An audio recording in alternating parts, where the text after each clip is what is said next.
Bonsoir à tous, bienvenue à ce flash d'information. Le président ghanéen John Dramani Mahama arrive demain en Côte d'Ivoire pour une visite officielle de 2 jours. Il est invité par son homologue ivoirien Alassane Ouattara avec qui il aura un tête-à-tête. L'axe Abidjan-Accra se renforce ainsi avec ce voyage en terre ivoirienne du président ghanéen. La signature d'accords bilatéraux de coopération dans divers domaines figure au programme de cette visite.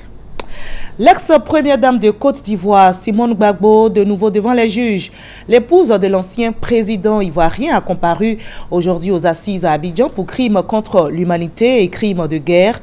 Ses avocats ont demandé à la Cour de l'acquitter des présentes accusations, mais la Cour d'assises a décidé de la poursuivre en retenant ses chefs d'accusation. L'audience débutée aujourd'hui donc a été suspendue pour reprendre demain matin.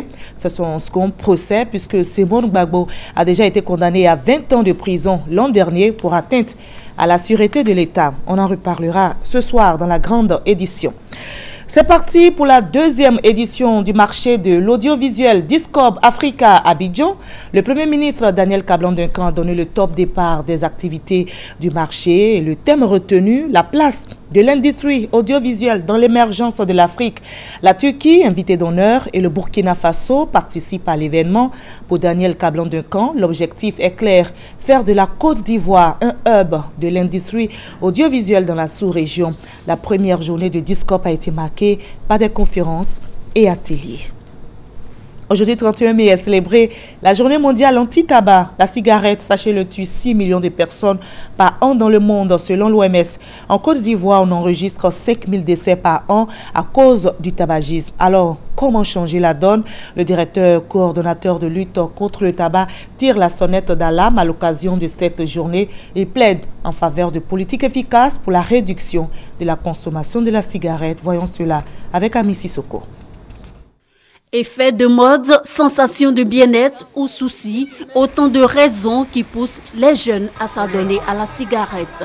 Souvent tu travailles, le travail est dur, tu vois que même tu n'as rien, le travail n'arrive pas à t'apporter ce que tu veux. Toute cette colère, tu es en toi, au fond de toi, tu es obligé de fumer pour oublier tes problèmes. Selon la direction du programme national de lutte contre le tabagisme, la prévalence au tabagisme est de 14,6%, dont près de 20% de jeunes. Chaque année, 5 000 décès sont enregistrés, ce qui fait du tabagisme un problème de santé publique. J'ai arrêté parce que quand tu fumes, tu as l'impression que tu t'essouffles vite. La fumée de la cigarette contient plus de 4000 substances chimiques qui sont néfastes pour la santé. Et la dépendance aujourd'hui est classée comme une maladie au niveau de l'Organisation mondiale de la santé. Ensuite, il y a les maladies cardiovasculaires. Il y a les maladies respiratoires, les cancers de la gorge. On ne peut pas s'arrêter et définir toute la liste de maladies que le tabac peut causer.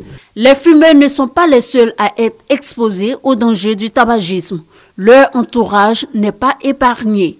Quand les gars fument auprès de moi, sincèrement ça me gêne, mais je ne peux pas trop parce que c'est mon commerce. Par rapport à la santé, c'est que je suis vraiment exposé. Si je fume tout à l'heure, je peux dire que je suis exposé une fois.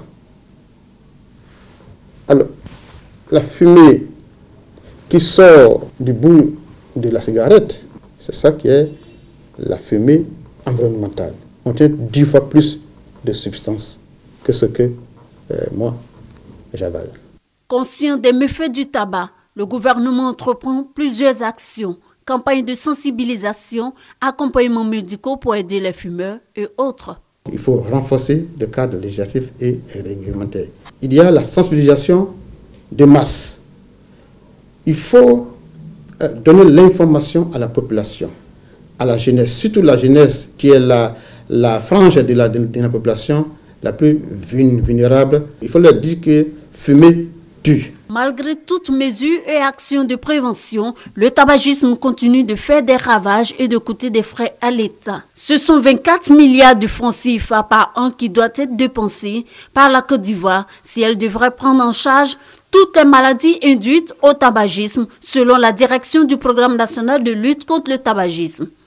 En 2014, le gouvernement a adopté un projet de loi anti-tabac. Son but, protéger la population.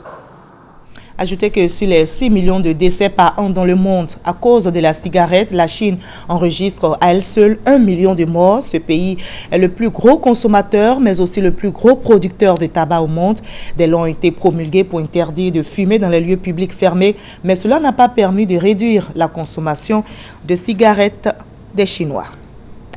Au Nigeria, le sang a coulé. 10 personnes ont été tuées aujourd'hui lors de manifestations de militants pro-Biafra, marquant l'anniversaire du début de la guerre civile en 1967. On va terminer par l'actualité sportive. L'Ivoirien Serge Aurier, interpellé hier à Paris, puis relâché après 30 heures de garde à vue, sera jugé en correctionnel le 26 septembre prochain. Il est poursuivi pour violence sur un policier. Les professionnels du ballon rond n'en ont pas fini avec la justice. Lionel Messi est poursuivi pour fraude fiscale. L'attaquant du Barça est soupçonné d'avoir placé des revenus dans des sociétés écrans au Belize et en Uruguay entre 2007 et 2009. Son procès s'ouvre aujourd'hui à Barcelone. On s'arrête ici et on se donne rendez-vous à 20h.